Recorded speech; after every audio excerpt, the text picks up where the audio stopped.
Hey, are you ready to change your life? If the answer is yes, there's only one rule. You have to change your mind first. And my friend, there's a place where the neuroscience of how your mind works smashes together with faith and everything starts to make sense. So I'll ask you again, are you ready to change your life? Well, this is the place. It's Self-Brain Surgery School. This is where you learn the truth about how science and faith are designed to work together to answer the big questions that trauma, tragedy, and other massive things bring us. Here is where you learn to manage your mind, optimize your brain, and navigate your life to become healthier, feel better, and be happier. This is the Dr. Lee Warren Podcast, where we go deep into how we're wired, take control of our thinking, and find real hope. This is where we leave the past behind and transform our minds. This is where we start today. Are you ready? This is your podcast. This is your place. These are your people. And now is your time, my friend. Let's get at it. Friend, we're back, and I'm so excited to be introducing you to a new friend today. This interview was supposed to happen back in October, but by God's grace, we've got it back on the schedule. And I have Stephanie Duncan Smith here with us to talk about her amazing new book, Even After Everything, today. Stephanie, welcome to the show. Thank you. So good to be with you. So excited to have you here. I love your book and the work that you're doing. And sorry that you have had the experiences that led you to writing it, but boy, it's going to help so many people. So thank you for being brave enough to share your story. Absolutely. And where are you coming at us from today? So I'm in Harrisburg, Pennsylvania. My husband's in academia, so his work brought us here to teach at at Penn State Harrisburg campus. And good to be, driving distance from family, especially this time of year. Great. Hey, before we start, would you mind saying a quick word of prayer for us? I'd love to. Thank you. God who sees us, thank you for being present with us in our joy, in our sorrow, in our pain, and everything in between. Thank you for being closer than our breath and letting your love be with us even when life is really, really hard.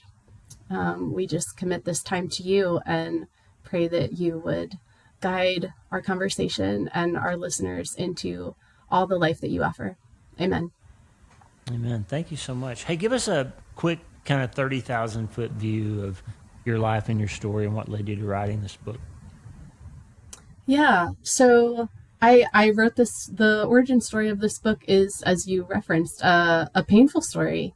And I work with authors, so I'm an editor by day and a writer by night, and a reader all around all the time. And I tell my authors all the time to write the book that they can't not write.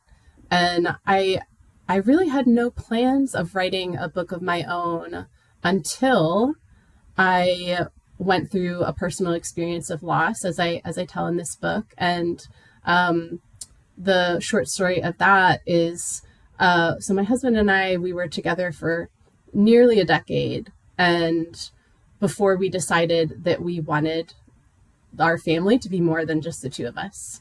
So our first pregnancy, I warmed to the wonder of that first pregnancy during Advent, which felt especially meaningful. And then it felt especially painful and astonishing to lose that pregnancy the week before Christmas. And it was actually Advent's week of joy, which felt as exactly everything that you can imagine. And that dissonance really pressed me into a place of reckoning and questioning. My prayers were very raw at that time. And there was a lot of, God, how could you, frankly? And it felt like the whole world is readying to celebrate this historic birth. And for a moment, my body was actually participating in, reprising that narrative in this embodied way. I was in a pregnant body, and we were, approaching Christmas, which is all about the incarnation. And there was so much beauty and meaning in that. And then there was a real whiplash effect when I experienced death in my body, which is really what a miscarriage is. It's experiencing death in your body, and yet you keep on living. So there was so much dissonance, and I had to find a way to make sense of that. So I wrote for myself to process first, and that's not the book that I published, but I rewrote and, crafted a narrative that could really help us all. My hope is find our grounding and the steadiness that we most search for when the dissonances of life collide. Because we all have our experiences of joy and sorrow clashing up against each other. And that's such a hard place to be.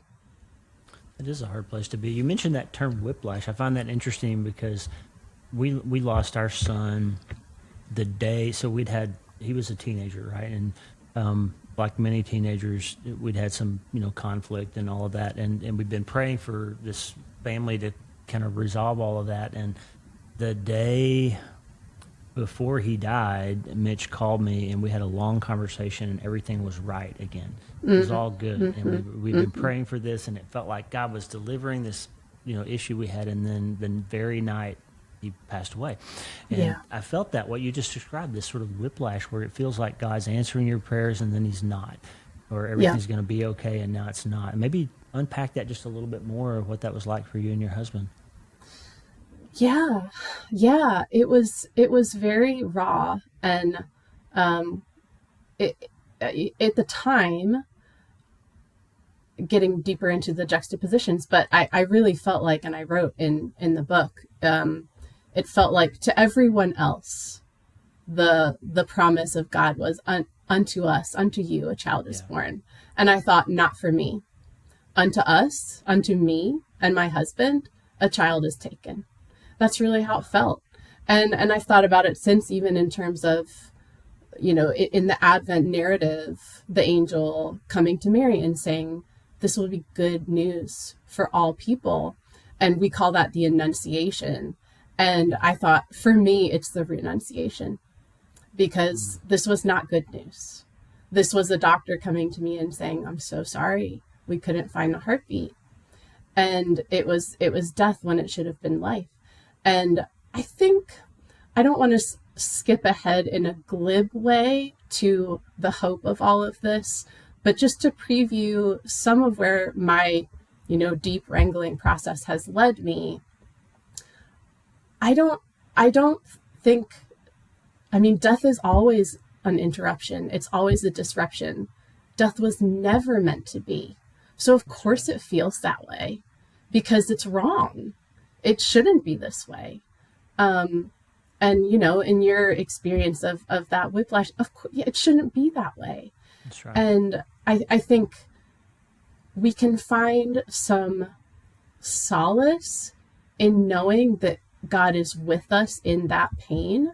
And this is not a pain that God is imposing on us or, orchestrating to teach us something, or at least I don't believe that. But I think death was never part of God's original plan. So, and that's really, I was experiencing so much pain in the dissonance between my experience that Advent and Christmas and the kind of scriptural narrative. But something else that really has helped me is that maybe a little bit of a reframe. The incarnation, the narrative of God coming to be with us, is God's response to a world crying out in pain. Right. And I really do think of this whole narrative as call and response. There's, we're saying this hurts and we can't go on. And the incarnation, God coming to be with us, is God's response to that. So our cries are not unheard. And I think a closer reading of the story will show us that. But it's got to be an honest process. And the first part of that process is often just, the very raw, how could you? Yeah, that's exactly right. What were the things that you found helpful after that, after losing your child, trying to put your life back together, moving forward? What was helpful? Yeah, so I have a whole chapter in the book called Naming the Night. And that itself has really become a spiritual practice for me in all areas of my life where there's night to be named, because I think you can't work your way to a place of peace and acceptance until you've named the terror and the trauma that has happened. And I think that has been a huge support to me. It was then, and it continues to be, just to say, look, this is not as it should be. And there's no glossing that. There's no, fast forwarding to the overcomer story, whatever that is. Yeah. And you just have to call it what it is. And when there's pain and loss, you have to name that. And I think you're not only allowed, but openly invited to name that to and with God. Because to me, God is the empathetic witness to us in our pain. And we don't have to put on a brave face. We don't have to, come up with speculations why something has happened. We can just say, this really, really hurts. That's right. Where did you come to the idea of tying the liturgical season, the church calendar, to your writing and your story? How did that come together for you?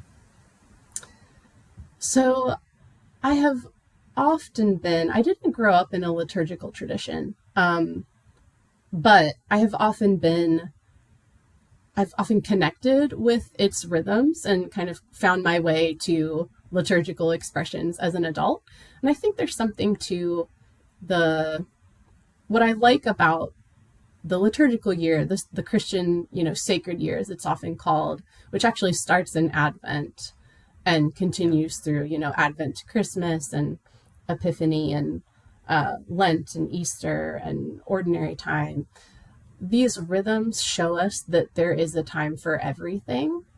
And it also shows me something else that I really love about this kind of cyclical way of approaching time, is that it shows us that the seasons keep moving. And ultimately, as people of faith, we believe that those seasons will keep moving until ultimately they kind of express in resurrection and a world made new. So we can keep that future hope in mind even while we walk through our own experiences of life and death and resurrection, knowing what the future hope is.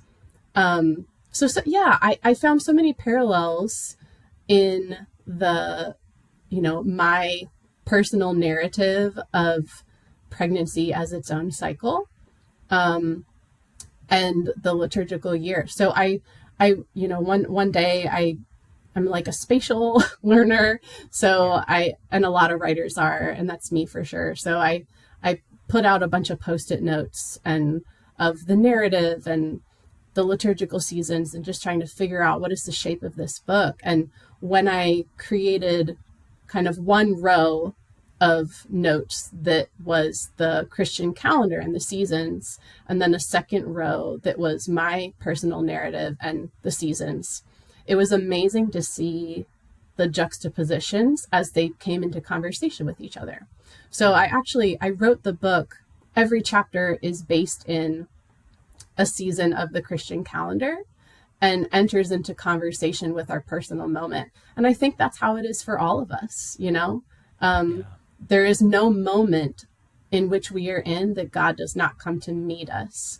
And there is a fresh and unique invitation to encounter God, the God of Advent, the God of Lent, the God of Ash Wednesday, wherever we are.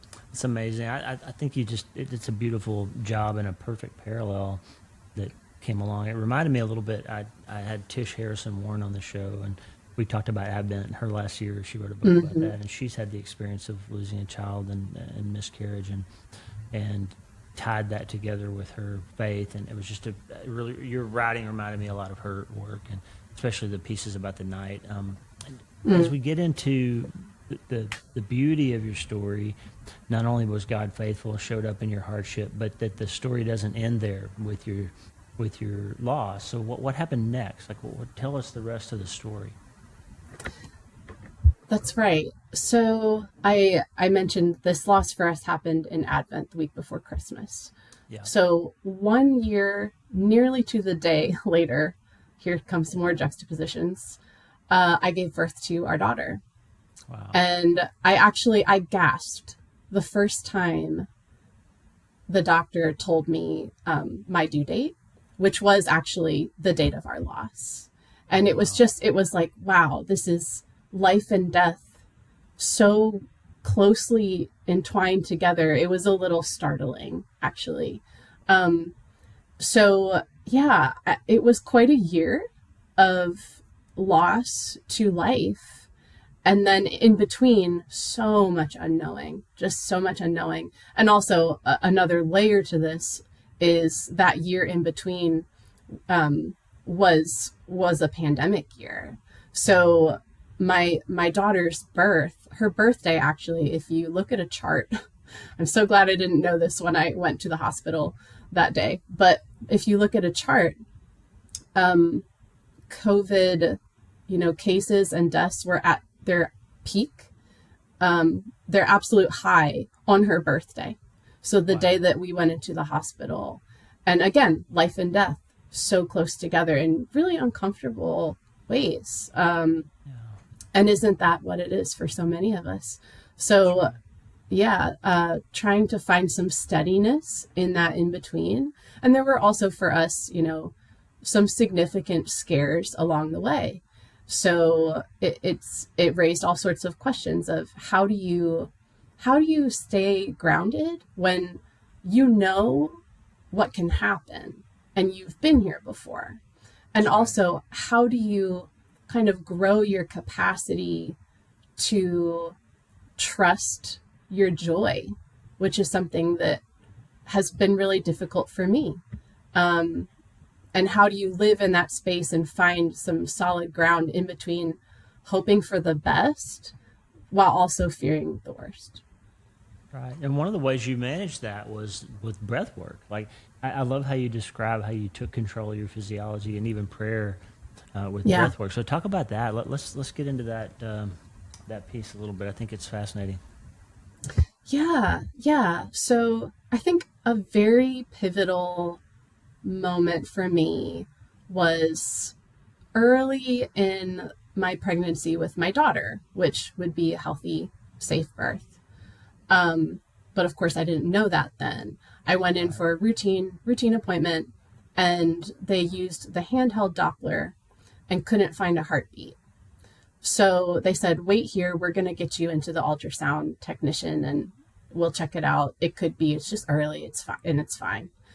And I was absolutely spiraling. And this was, months, 2.5 months or whatever after this loss. And I was absolutely spiraling. And I ended up waiting in that exam room for 45 minutes alone, which was just the time it took to, set up an ultrasound. Yeah. So I had 45 minutes of just true liminality of unknowing and thinking this could be the end or this could be totally fine. And I don't know. And I was desperate for something to hold me up in that moment of unknowing. And what it came to was just an impromptu breath prayer that I've kept with me ever since. And that is just, I am with us. And just, taking a deep breath and thinking, I am, the God who is being and presence and love is with us. And I just cycled through that as the only thing I felt I could do in that moment. And I've kept that with me because I think in all those moments of life's unknowing, what we can't count on is any kind of specific outcome. It's just not promised to us. And I feel a little strongly as well about putting promises in the mouth of God that God doesn't make. And God doesn't make us promises about our future circumstances. That's right. But God makes every promise about God's presence to us that is unwavering, and, that love that's unfailing. So in that moment of unknowing, I felt like, I think I can stand on this, so I'm going to stay here. And, through kind of the pregnancy journey, of course, breath work is vital to the labor process. That's right. And I think, to me, the breath it's the essence of life. There's a first breath when we're born, and from there, breath is what infuses our life, and it's automatic. We don't think much about it, but it really is something that is divine, divinely given. And staying with your breath in labor can settle the nervous system and keep us in a place of calm, even when there's very real physical sensations and, the experience of facing a threat and pain. And I think staying with your breath is a constant invitation in life to stay with the love that will always carry you. And that was a way that I found I could do that. Oh, that's beautiful. And, listener, the science is on your side here. Like when we talk about breath, and especially breath as prayer, like what you're doing is you're bringing God into your physiology. You can't even... That's right. The Hebrews, the word Yahweh really is the sound we make when we breathe. And right. The first sound you ever make and the last sound you ever say are prayer, God's name coming in and out of your body. And so what's happening is your brain is really essentially unable to multitask. You really can only do one thing neurologically at a time. And so when you decide to focus on your breath, you're activating your parasympathetic nervous system, calming your sympathetic nervous system down, taking control of your physiology, inviting God into the process, and as Stephanie just said, really sort of claiming the high ground over allowing what's happening to happen in a way that's still not outside of your control, or at least outside of God's control. And so I think you just wrote about it beautifully. If you could release that chapter as an individual, like how to save yourself from panic attack, that chapter would be it's beautiful, and you did a wonderful job with that. So I appreciate you being vulnerable enough to write about it. You talked about your pelvic floor strengthening and all those things that go along with that. And just beautiful. It's all connected. Yeah, it's all connected. It's important work. Do you have some favorite passages from the book that you'd like to share, or some things from your writing that you'd like to talk about? Yeah, actually, on that chapter, staying with your breath, and thank you. I love hearing, you're an expert on this, so I love hearing your take on the breath and just what it does for us. And I'll read a little bit from that chapter. So this was, just to situate it, this chapter, staying with your breath, it's telling the story of my preparation for labor. And I really tried to physically train. And something that just astonished me was, the strength, the endurance needed for giving birth. Just one wild one that caught my attention is a woman in labor. A woman in labor expels not just as much as a breath as a person running a marathon, but 3 times as much. That's right. So it's just, and listen, I've never run a marathon. I have no plans of running a marathon. So having never given birth before, I thought I better train for this. I'd better, work on this core that's going to do all this work of pushing new life into the world. So in learning about this, I wrote some of my discovery. For every contraction that shouts to the body, run, run, run, the breath voices its bold counter. All is well, all is well, all is well. In the midst of profound emotional or physical pain, the diaphragmatic breath is able to lift us out of the autonomic nervous system's stress response and bring us back to our rest and digest state, also known as the parasympathetic nervous system. Consider it. Just by breathing, we can come home to ourselves.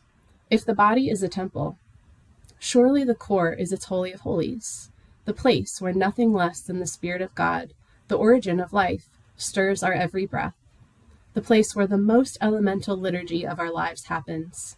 Inhale, exhale, inhale, exhale. What could be more ordinary than the rhythm of the breath? And yet the humble inhale and exhale is the exchange upon which we shape our lives. Beautiful. Beautiful. My favorite sentence, I think, in the whole book is this one. When you talk about what you saw. It was astonishing to consider how something so small, smaller than the period at the end of a sentence, could loom so large in consequence for our lives. Yeah. Thank you. Thank you. And yeah, that sentence is in reference to two things. One, this new pregnancy with my daughter that we newly learned was growing within me. And second, viral cells and particles. Just something so small has upturned our lives in unimaginable ways. And I think for me, so much of the book's narrative is driven by, again, that contrast of, something so small, yet so terrifying and so, so deathly, growing in parallel with something so small that we hoped very, very desperately would lead to life. That's right. There's so much of this sort of parallelism in your writing. Like as you said, you tied the events you were going through to the liturgical calendar, the virus sort of counterplaying against the healthy pregnancy. And then this sentence again, another sentence that you wrote that was so powerful about our bodies. Our bodies hold two concurrent stories ever in conversation. The story of decay, of shedding cells, of returning to dust, and also the story of regeneration, letting go to make way for the new. It's just brilliant. Yeah. Well, and I think that those contrasts are so inherent to the whole, Christian vision, that there is life, there is death, and there is resurrection. And I think we get into trouble when we insist on all joy all the time, all life all the time, because that's actually not real life. And I think that expresses itself in denial. Whereas, right. and the opposite extreme, of course, to be very fair, is if it's all grief, all sorrow all the time, then that's despair. And getting stuck in despair or denial is not the That's life right. that any of us really want or deserve. Right.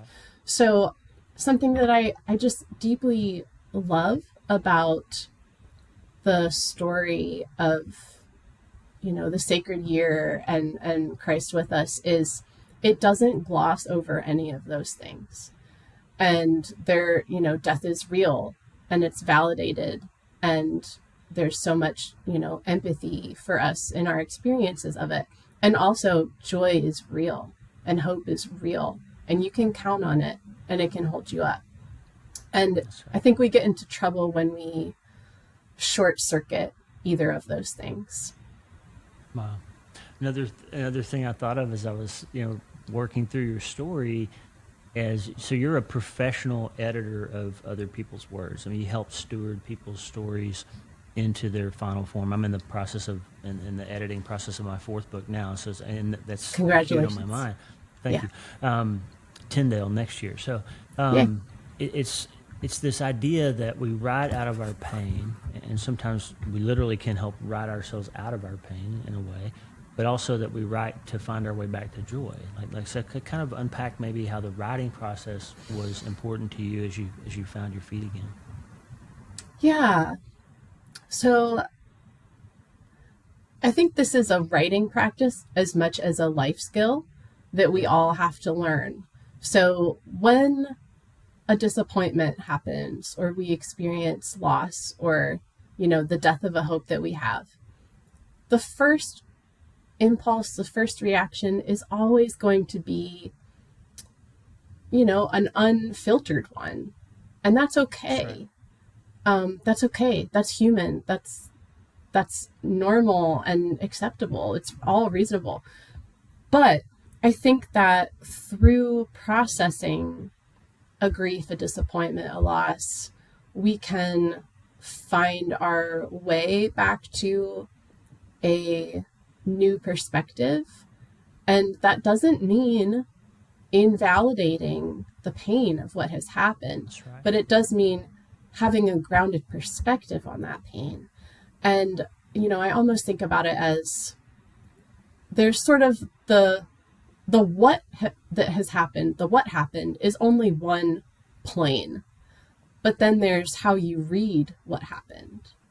And writing can be a very profound practice, but also just, processing, whether in conversation with someone or, writing in your journal. Doesn't have to be a creative practice, but I think that there's a life skill of reading what has happened with maybe the best intentions of, what we know is true.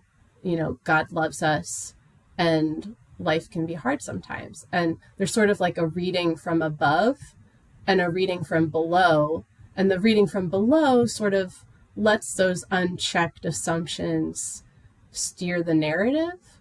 And that can keep us in denial or despair or, some difficult places. And then a reading from above, we kind of stretch our growing edge a little bit to see a little more objectively, to say, to name the pain of what has happened, but also find some solid ground.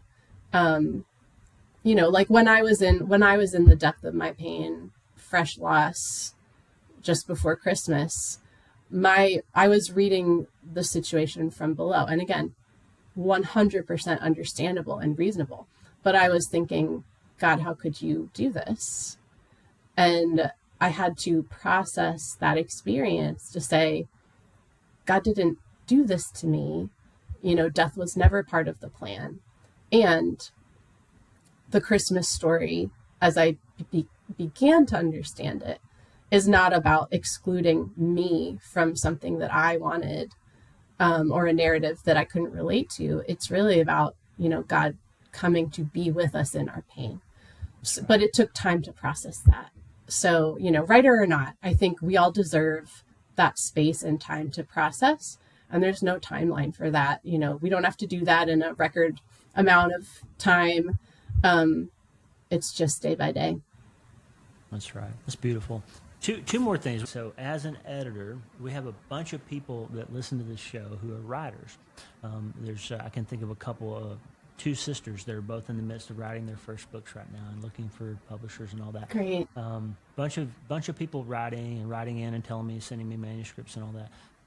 What advice do you have for young writers as to how they can be better at their craft and get started as a writer? It's going to sound like an obvious answer, but I'll add to it. The biggest advice I can possibly give is to read great writing, and not just read it, not just a passive reading, but an active reading. This might be controversial, but I'm an annotator. So I read with a pen. I'm underlining, I'm marking. And I think the key there is to become a student of what is connecting with you when you find it. So really popping the hood and saying, oh, wow, this story moved me. What's the craft there at work? That's right. That is really resonating with me? And how can I bring those principles to my own writing? So being a student of great writing, I think, is one of the best things you can do. And I also have Slant Letter is my Substack newsletter, which is for writers about the writing craft. And there's plenty of great resources out there. But this is one place where we do pop that hood together and say, okay, what's working here? What's clicking? And how can we replicate that in our own work? That's right. I love your Slant Letter. I'll put a link in the show notes, but her Substack is terrific. In fact, that's where I connected with Stephanie first, was through her Substack, and a tremendous resource there for writers. So check it out. I'll put the link in the show notes. How else can people connect with you online? Do you have an Instagram, website? I'm on Instagram at Steph Duncan Smith. Yes. Perfect. Okay. We're going to make sure we connect some people with you to try to help the message get out. This book needs to be read by a lot of people.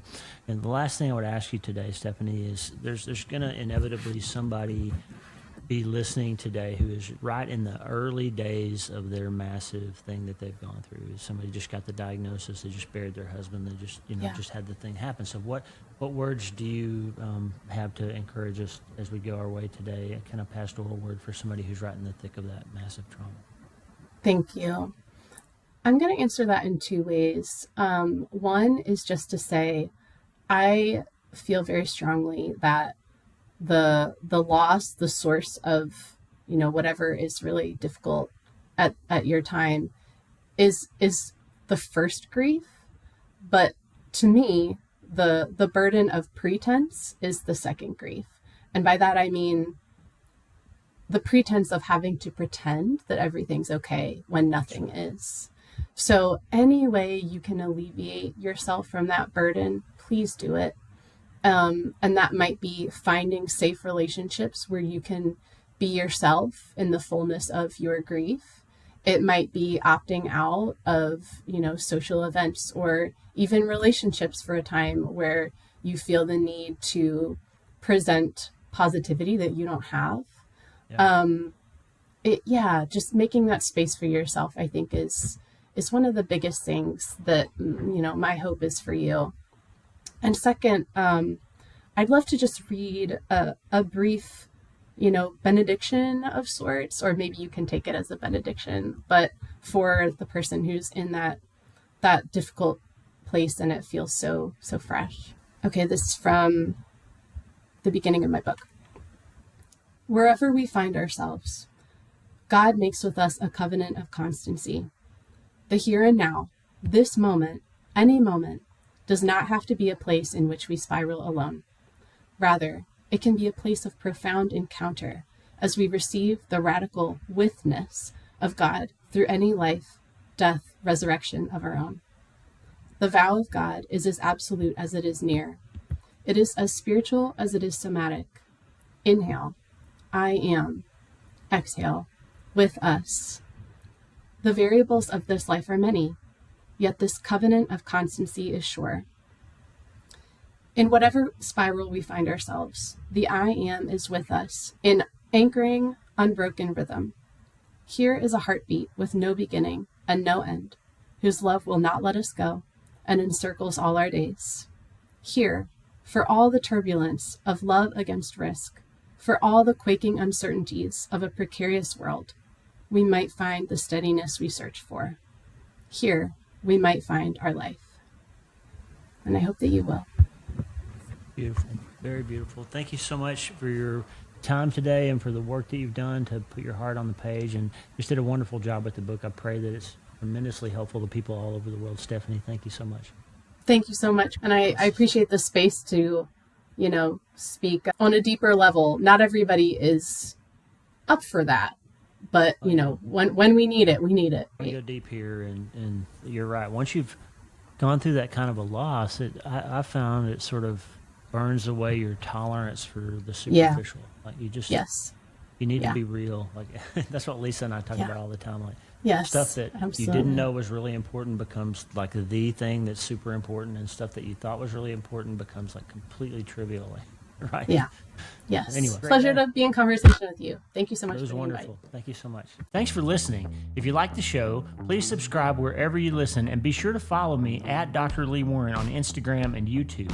And to get the most out of the show, make sure to get my free weekly self-brain surgery prescriptions. Sign up at drleewarren.substack.com, and I'll send you the powerful thought biopsy worksheet for free. drleewarren.substack.com. Every Sunday since 2014, I've been bringing you my best prescriptions for how you can smash faith and neuroscience together to become healthier, feel better, and be happier starting today. I'm Dr. Lee Warren reminding you to have a very self-brain surgery day.